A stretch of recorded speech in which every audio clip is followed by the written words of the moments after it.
understanding customer problems, translating those customer problems into more concrete form, and prioritizing those customer problems one over the other, and maybe recommending a solution in your current job is something we all can do wherever we are. I think precisely this is what I did during my sales tenure, and even prior to that. And this habit of getting into customers' shoes allowed me to pitch myself as a prospective product manager.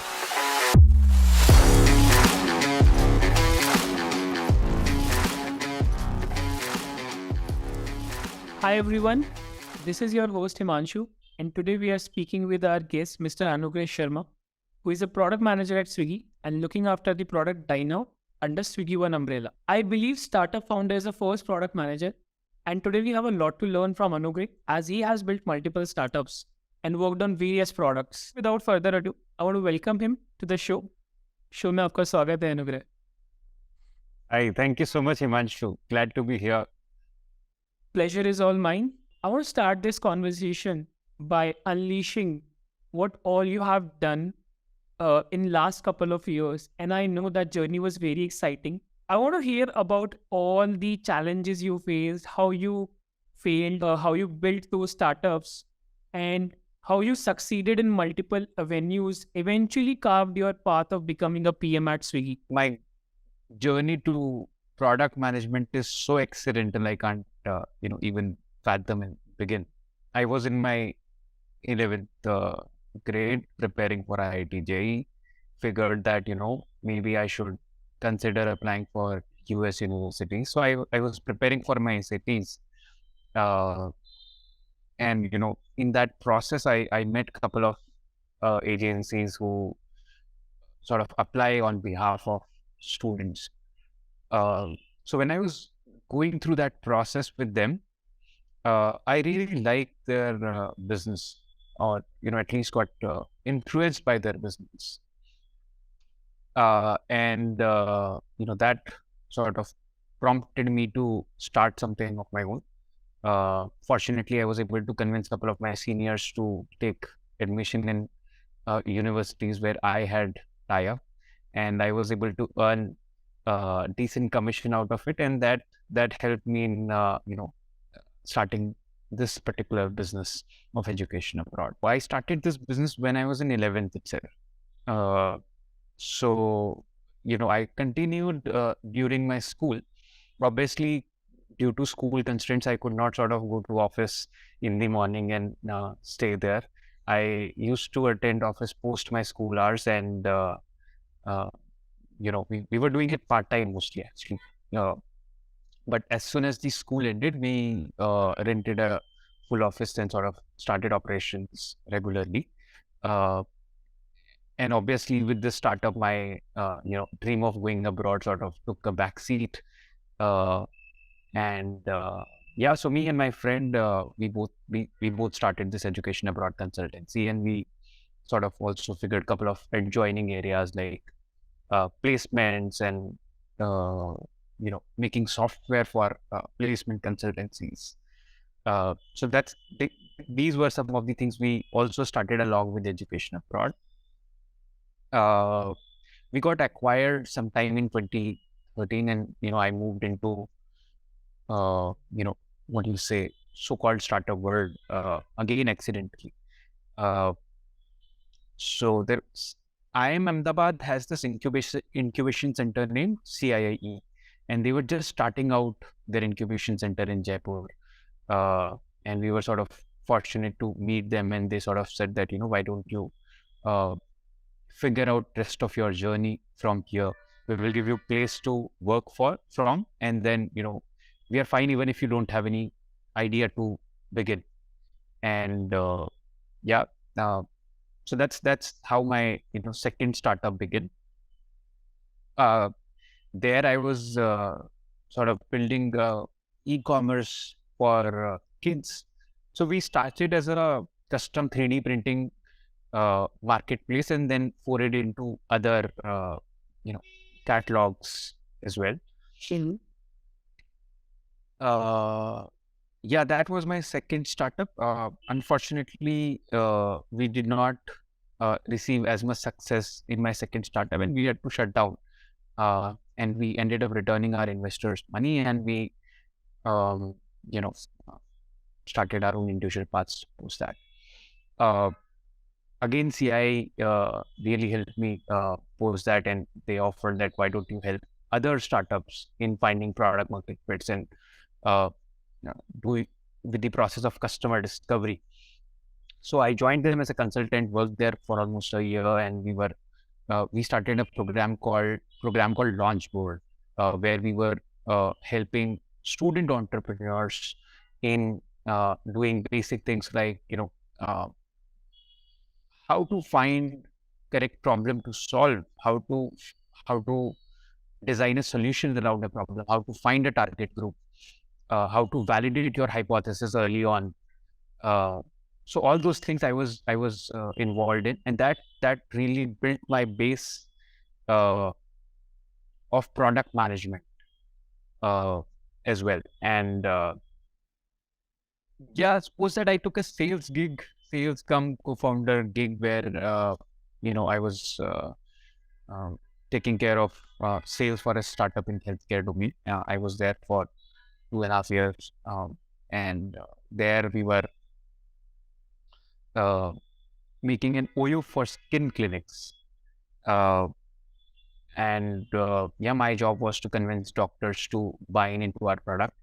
Uh, Again, being in sales role allowed me to, uh, come up with product ideas or pick up product ideas from ground, and then share it with the internal product team. And until this time, I did not know if I really wanted to become a product manager, or in fact, what a product manager do. Uh, and a friend told me that, hey, what you are doing by representing the customer into the org and then developing the solution is what a product manager essentially do. Uh, and I got really interested in this role, and I sort of doing my own research that, hey, what a product manager actually do. And yeah, from that was the point where I sort of decided to apply and get into product management.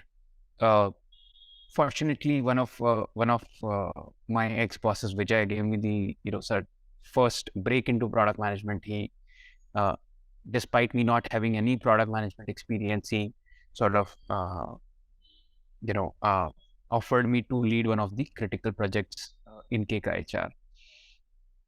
And then Dineout happened and Swiggy happened. I would like to sort of go more detail in Swiggy and Dineout as we go further into the conversation. Yeah, so that's my path to product management and my path so far, pretty much. What an amazing ride, right? And I have Yeah. so many questions to ask you about this one. I am trying to understand, as a student, you are not able to think about the business. Even if you have some skill, you are not able to think that, oh, I can package this and sell this to someone else. Like there are people like me. This thought process that this can be turned into a business, there is a user who have the same requirement. Where this all came from? Like, was there any other layer beneath this? Or why my mind works like that? It's a very interesting question, and not really thought about that. I'm going to disappoint you a bit, honestly. There is no layer there. As far as I can think, it was simply this idea that, hey, this looks like a great opportunity. Uh, and because the investment required to start something like this was so minimal, uh, that, I thought that, this looks like the lowest hanging fruit I can start with. Do you had any business like interaction early on in your life? No, actually. So I wanted to become a scientist, honestly, as a child, and wanted to pursue serious science academics as a career.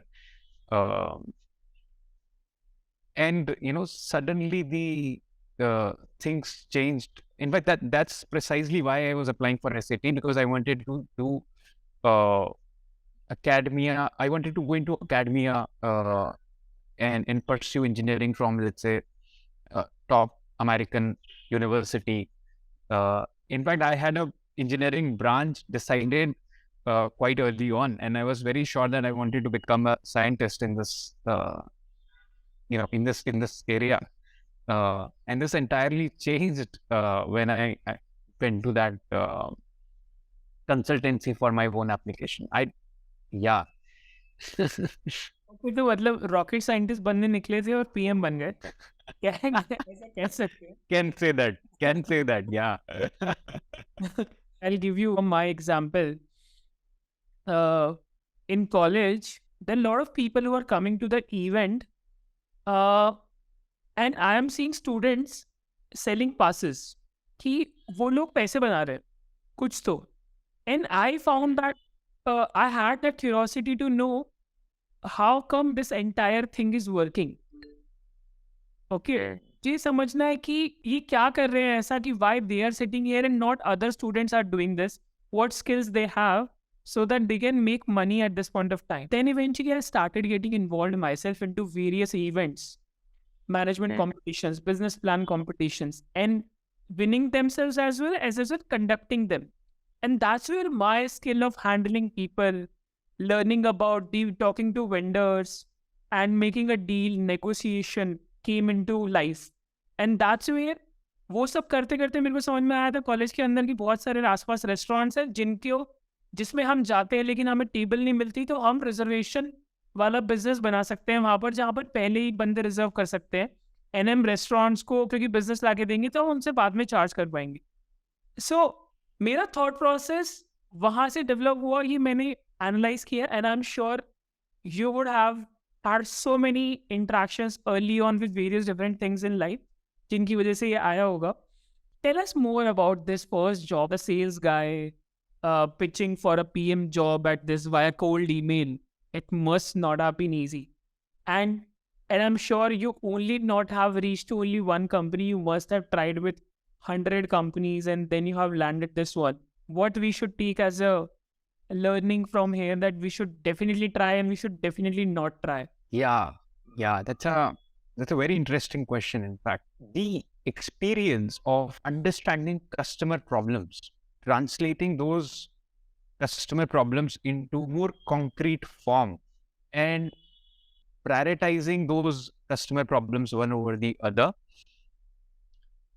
and maybe recommending a solution in your current job is something we all can do wherever we are. I think precisely this is what I did during my sales tenure, and even prior to that. And this habit of getting into customers' shoes allowed me to pitch myself as a prospective product manager. I think I mentioned that, here are the 5 instances where I 5 or whatever X instances where I went on ground and learned a new thing. And, this feedback completely changed the course of how we were operating. This demonstration over email or whatever medium one can choose is going to be really helpful. And this is what helped me in landing my first call with Vijay. I wrote specific demonstrable cases of how I went ahead and gained customer insights and, sort of recommended a solution to solve those customer problems. So whatever you have done in the past, you can just demonstrate that in the relevance of product management skills. And that's how you can pitch that you can do this job because you have done in the past as well. Not in the same title, but in a different title, but the similar kind of work you have done. Yes, pretty much. I think, but if you will try to make up any of it, you will definitely get caught. What I'm not saying is that, you misrepresent yourself or anything. I'm saying do this as part of your current job. Do not allow customer insights to just fizzle out. Get your hands dirty, learn as much as you can about your customer, try to come up with a point of view of their problems, try to stack rank their problems, make a recommendation of their solution to the leadership, to your current boss.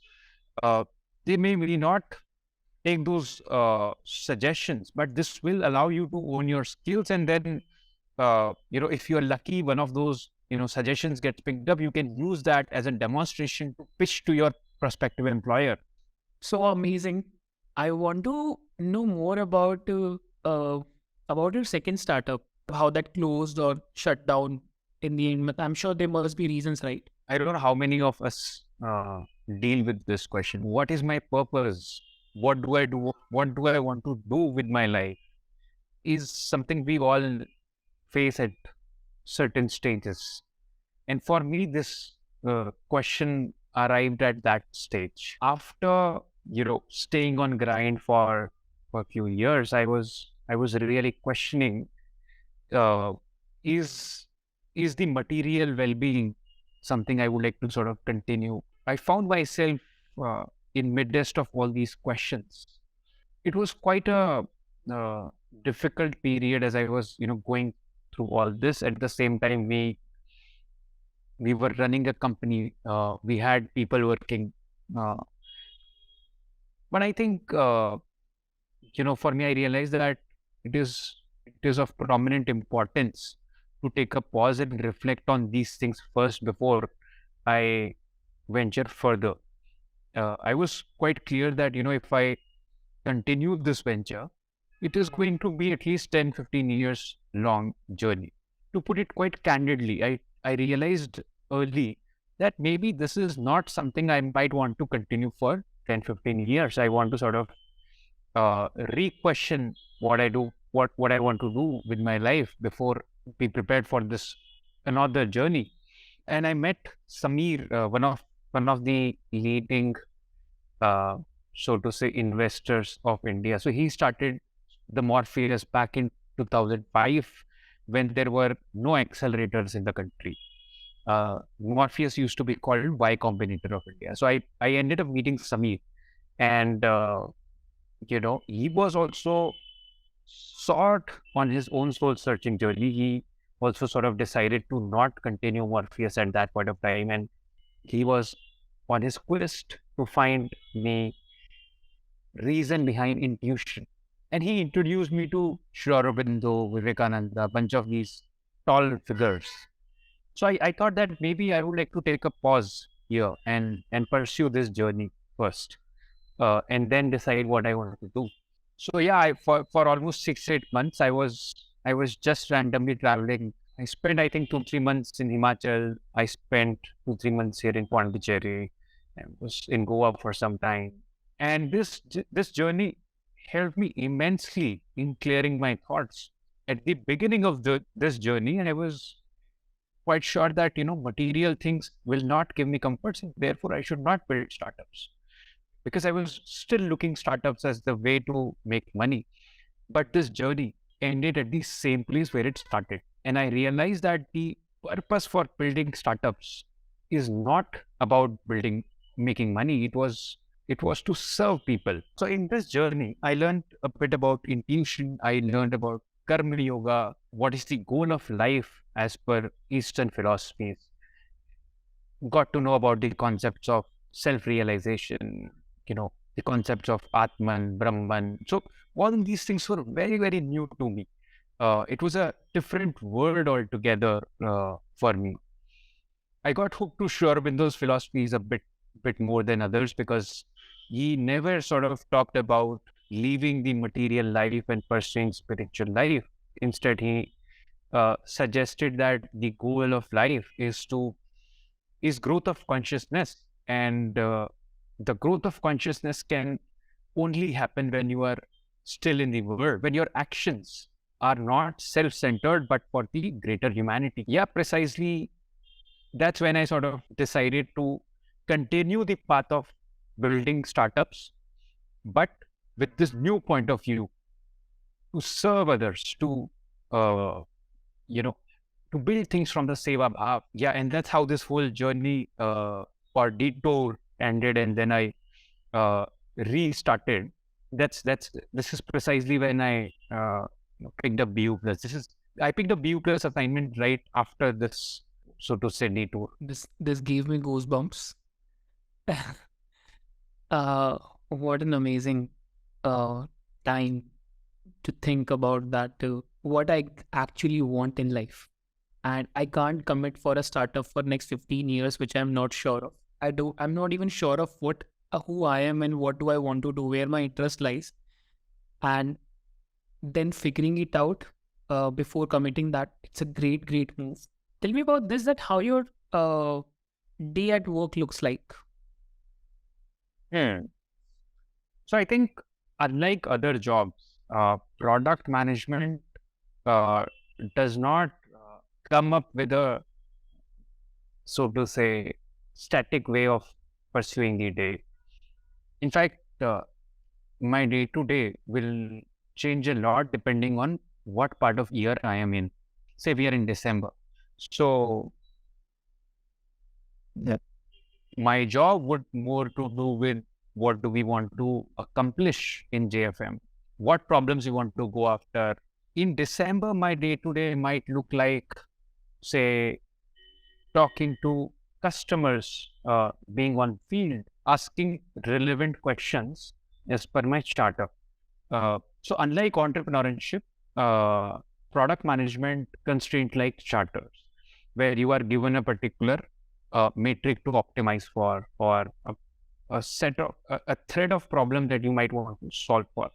In that planning phase, I would spend a lot of my time to understand, uncover within the scope of that charter. The uncovering can be by maybe online interviews. It could be visiting them offline, uh, framing hypothesis and trying to maybe uncover using data.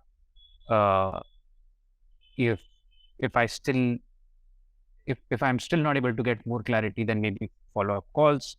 Uh, so this is one. Usually, I have seen that there are minimum two threads going on. One thread is usually in execution, and other thread is mostly in planning. Uh, so my typical day in any given point of time in a year would be spread across these two threads. Uh, Now, if I talk about execution, I would rather be, let's say, standing, attending stand-ups, unblocking the developers if they have any dependencies, uh, you know, maybe being part of design sprints, where we are again talking about what are the best mechanisms to solve customer problems. How do we, come up with a design uh, that addresses the unmet need that we have just uncovered. So yeah, one thread is this execution where I'm unblocking the developers, or talking to designers, or maybe in case I might have missed any cases or scenarios in PRD to fill those gaps. If the particular feature is ready to be deployed, then maybe doing a bit of UAT, testing the product with the QA team, uh, maybe delivering that particular feature. And once feature is live, my job suddenly changes from, or my priority suddenly changes from getting it developed and all those executions to GTM focused. Then I would be, let's say, talking to sales or marketing team, ensuring that the feature we have just sort of released, enough customers try this feature, and then I sort of move into a retro sprint phase where a month after releasing, we will look back and see if our hypotheses are valid or not, or do we need to iterate anywhere in this feature, which usually is the case. And the other thread which I talked about is mostly uncovering and discovery, so to say. Hmm. Hmm. Seems like a lot of tasks which are so varied from one another, and you have to pick as per the requirement of your charter or of your vertical. So this is one of my favorite question. How are you making yourself 1% better PM every day? Oh yeah, by reading your LinkedIn post. For sure, for sure. Yeah. So I mean, the truth apart, yeah. So, kind of really fortunate to work with Swiggy. As an org, we have objectively defined benchmarks. Uh, what your at your level, what should you be knowing? What is expected out of? There are also leveling guidelines.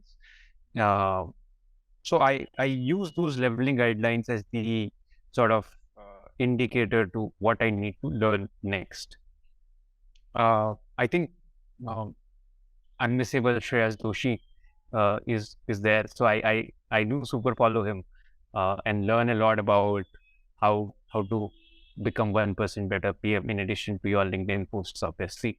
I don't have a sort of go-to place as such to learn few things.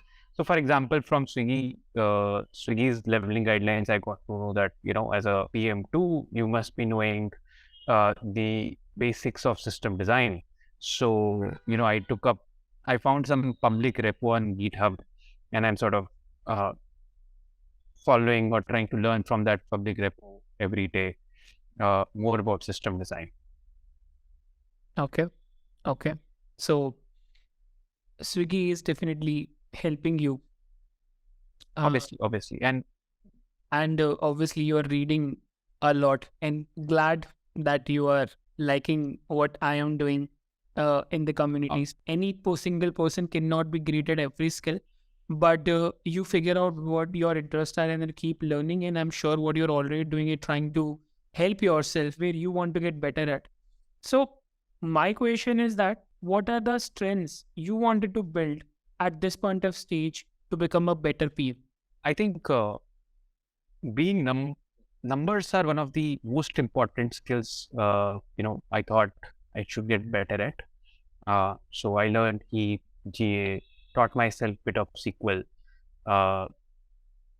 Data analytics in general helped me in uh, being more self-sufficient and being allowed me to sort of form better quality hypothesis. It did not allow me to get answers of my question. There is no alternate to talking to your customers as much as you can. But numbers are of great help if you can use them to form hypothesis. I agree. Right. I think data uncovers a lot of things. I want to know what is product management according to you? So product management is about finding the right problem to go after and defining what success looks like, working with various stakeholders to get the desired outcome. I think this is how I will summarize product management at. Okay. Thereafter, we can maybe divide product management into 4 parts. For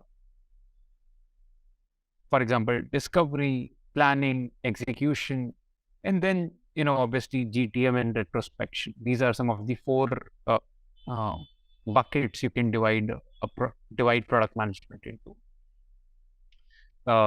Discovery generally starts either with a metric or a broad customer problem you are assigned, and it's your job to sort of get into specifics and come up with unique insights about the customer problem, define it as clearly as one can. Then planning it, when to prioritize this problem over other problems, maybe assessing the impact of each of those problems, and then coming up with a stack rank of problems to go after. Once you have the stack rank of the problems to go after, then it comes down to, execution, often also called project management aspect of product management, where you solutionize the problem, maybe write a PRD about it, maybe sort of whatever medium of communication you want to choose to communicate to your developers. It's up to you largely. Typically, we write a PRD or Jira ticket or something and then communicate it to developers that this is the problem we want to go after. maybe working with design team if that particular problem requires a design solution as well. And then obviously taking that solution live, uh, instrumenting it uh, with GA or whatever, and so that we can measure how that particular feature is performing. Uh, Once it is live, also ensuring that enough customers get to know about that feature, uses it, uh, planning its GTM, uh, ensuring that customers try that particular feature, and then learning from that whole GTM, uh, learning from this whole exercise, and do some retrospection where you went right, where you went wrong, etc. I think this is broadly how I will define product management. I think beautifully summarized. There is nothing to add, like from discovery to GTM. You have mentioned everything which a PM has to know, and this is how the product management has done. But I'll again emphasize on the word, as you said, finding the right problem and defining how the success will look like, obviously after implementing the solution. But the owner of the solution primarily are designers and engineers, and that's how you take help to build that solution and deploy it. And again, GTM with the marketing, but you are going after the right problem, solving it, and seeing that is that problem is solved or not. That's how the real product management looks like. You tell me about what advice you want to give to young PMs who are trying to become PM for the very first time. So I think a lot of us go for all these mock interviews and prepare for those rounds like product sense, system design, maybe product strategy can be one round. All these things, these are really relevant and will help you to a great degree. I think, but what basically distinguishes between a theoretical PM and a practical PM is ability to know when to apply a certain framework and when not to. And any good interviewer will try to see if your knowledge is theoretical or practical. And therefore, we must sort of try to apply these things in our day-to-day life. For example, doing product tear down is exceptionally helpful, in my opinion. In case you can sort of come up with a problem, do a real market research, come up with a solution, design the MVP, design the metrics in real.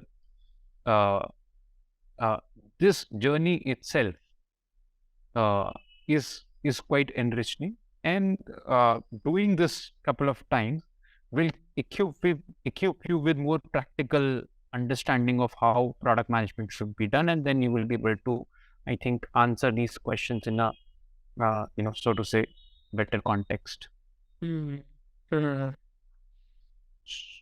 Yeah. To summarize, theory is helpful, but it is not a replacement of practical. So try being a little more practical.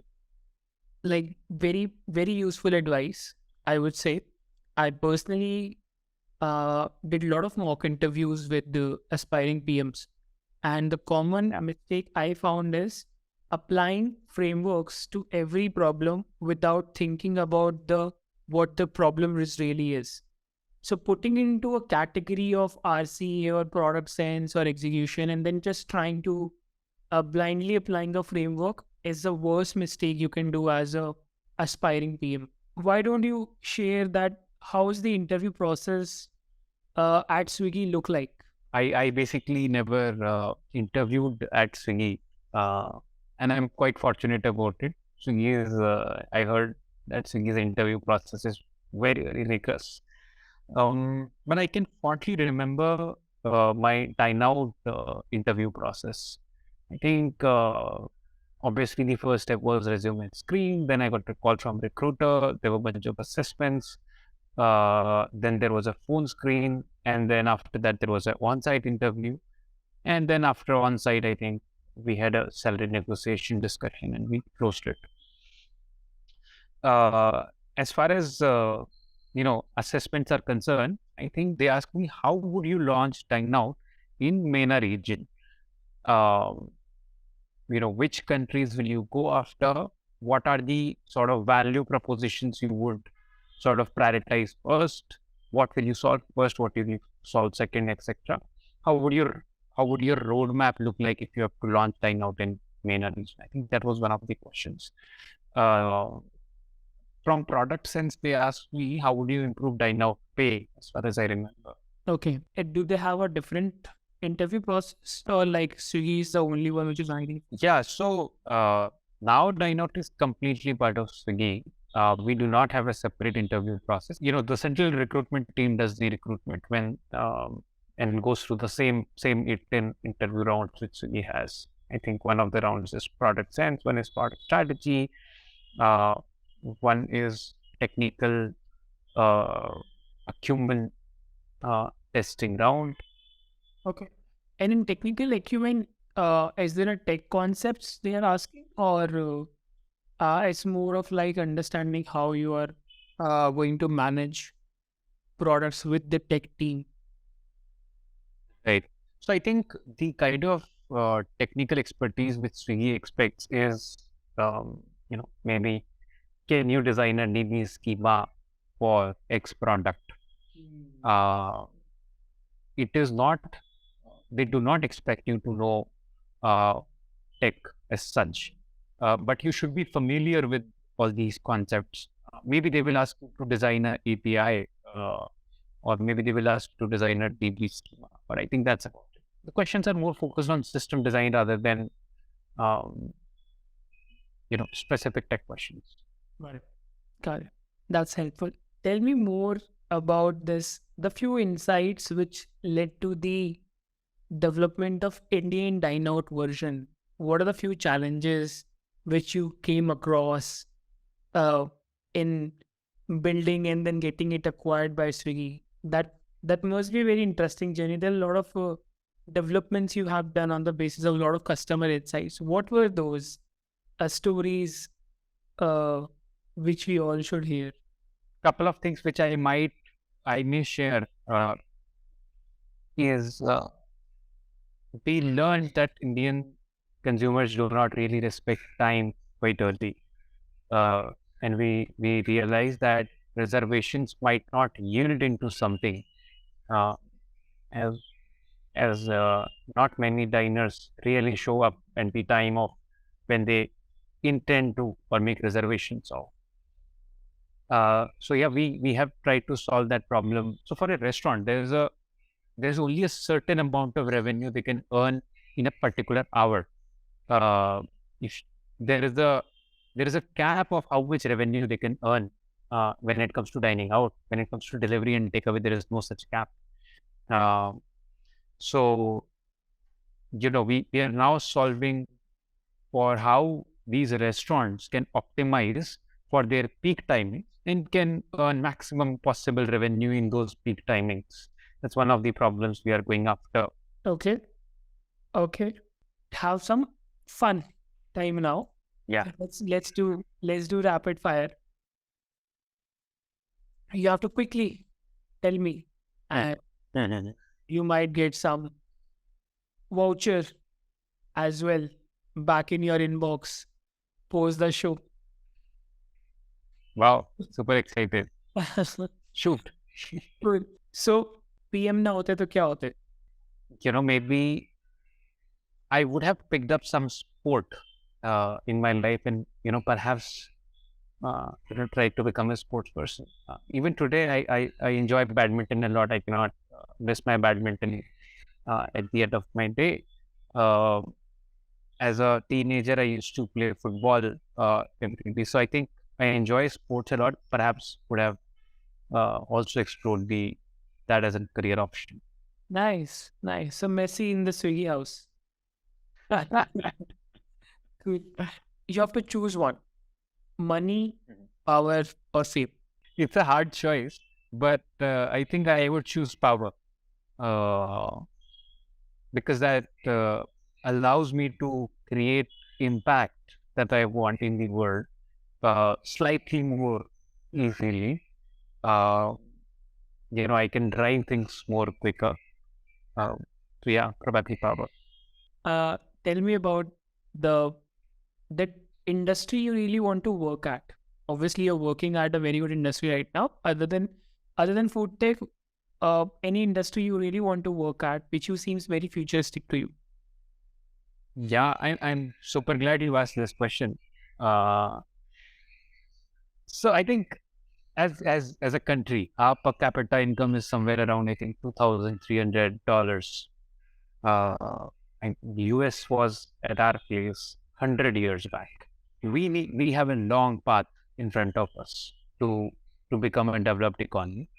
Uh, and the path of becoming a developed economy goes through manufacturing. What China has done, what South Korea has done, what Vietnam is doing right now, uh, what Japan has done in 80s, for example. Uh, so these are some of the Asian tigers we might want to learn from. Uh, and therefore, I think manufacturing is one of those, industries I really want to get into. Maybe not manufacturing myself, but I think there is a tremendous scope uh, for new entrepreneurs to manufacture things, and maybe both for domestic market as well as for export market. Amazing. For me, so I'll give you a few keywords. I and you quickly tell me one word you can think of. So the first is customer. First, Okay. Influence. stakeholders. Okay. And tell me then stakeholder. Ah, Don't tell me opponents. opponent. uh, Yeah, and it's yeah. So I think it's a the healthy competition and healthy opponent. Being a healthy opponent is a great thing. That allows a bit of friction within the org, and that friction is good to come up with better ideas. amazing. Amazing. I love that thought. So uh as you told about the industry you already want to work at, tell me about the three dream companies uh, you would love to work or love to build something at globally. Yeah, again, really thankful for this question. Uh, I think ZWorks in India is doing one of the uh, really good works. I think they have the path they are on to make things in India. It has a tremendous potential. That is one of the sort of companies I might want to explore if I get a chance.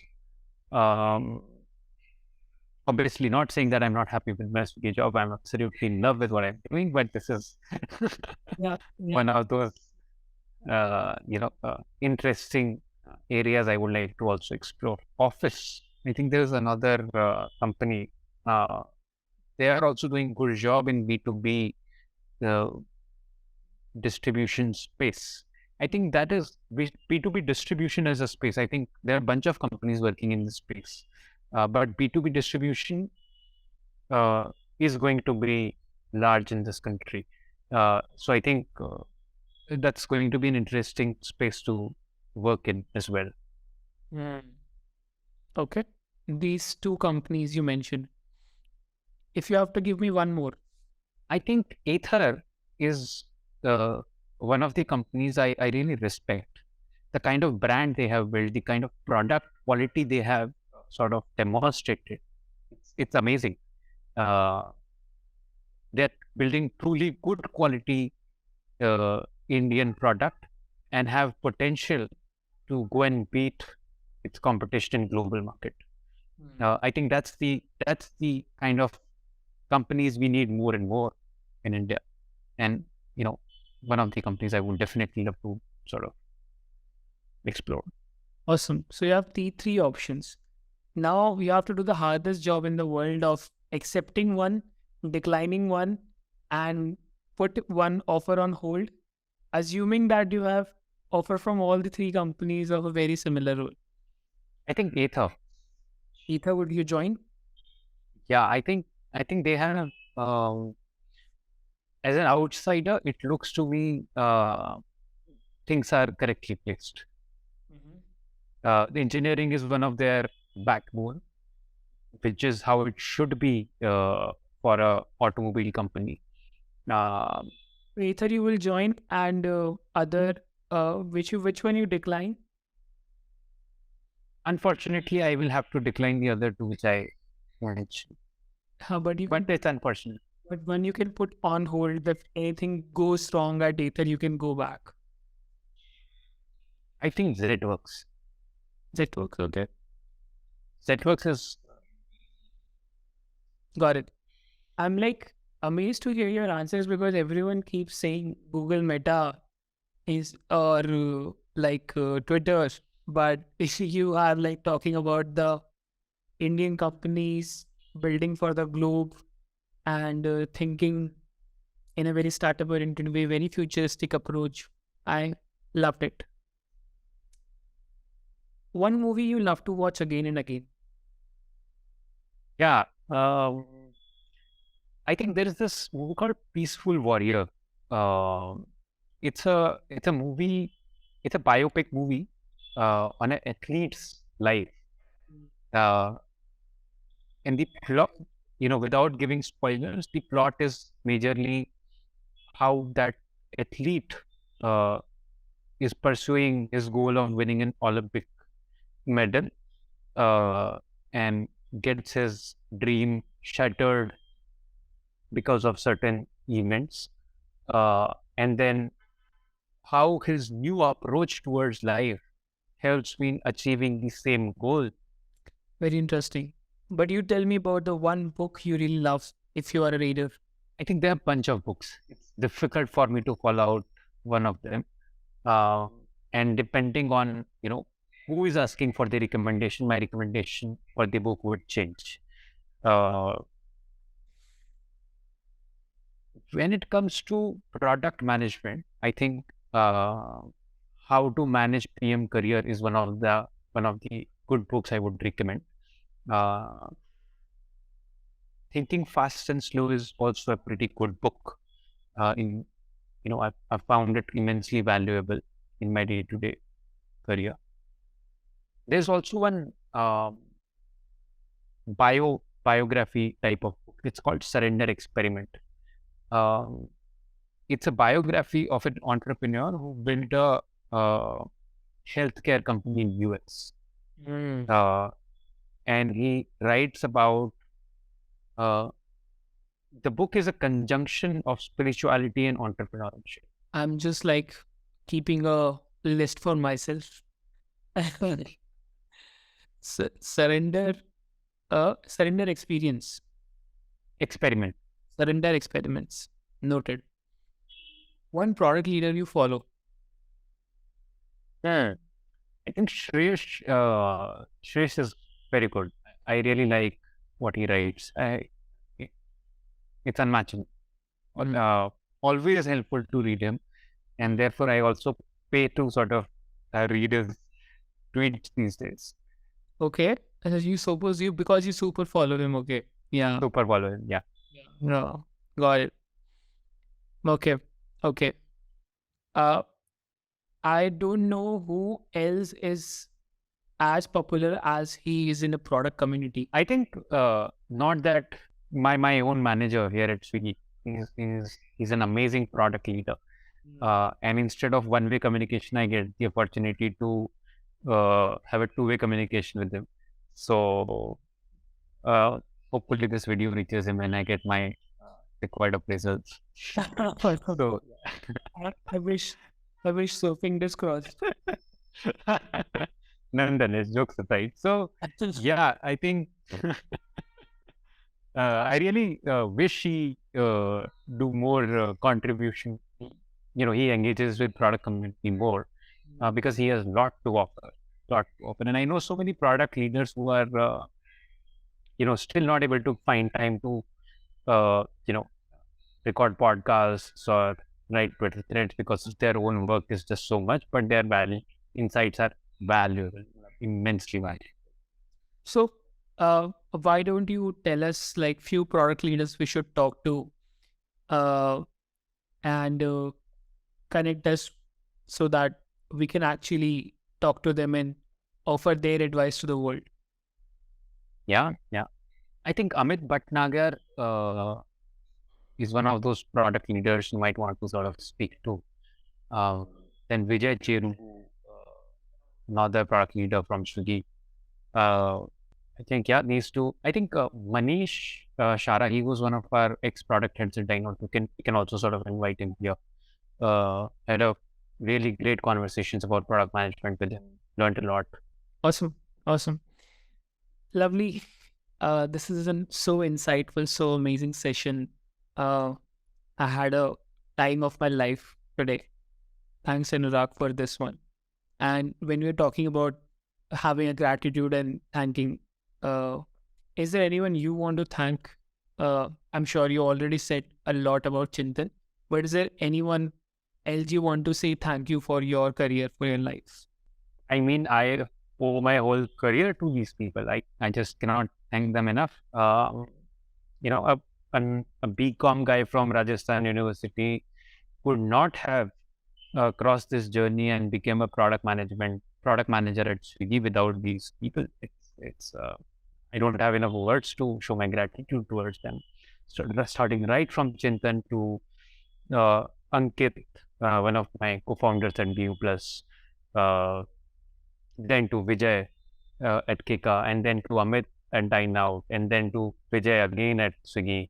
All these people have contributed immensely in growing me as a product leader as well as a good professional. I cannot miss one guy in this, by the way. It's his name is Samir Guglani, again one of my ex-investors. Despite being an investor, he was very hands-on. And he was he was always available for our help when I was building KidSwits. He's even today we are in touch. He's a great friend and great mentor. In all life situations, I take his advice. Mm.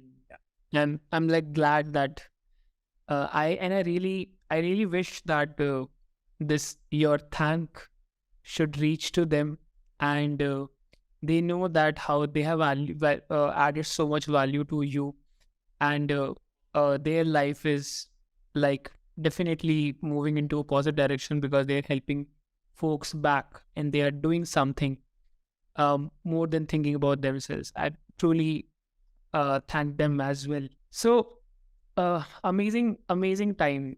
I love this conversation of ours. Absolutely. Pleasure is all mine. Mine as well. So guys, if you're watching this and you have watched the video till here, I would really request you to tell us what did you like about this conversation. Share it with one of your aspiring or early PM friend who are looking to break into the product management role and becoming one true leader we will see in the future with the right advices if we get through us. And if you have not, to subscribe. We'll see you in the next episode. Bye-bye.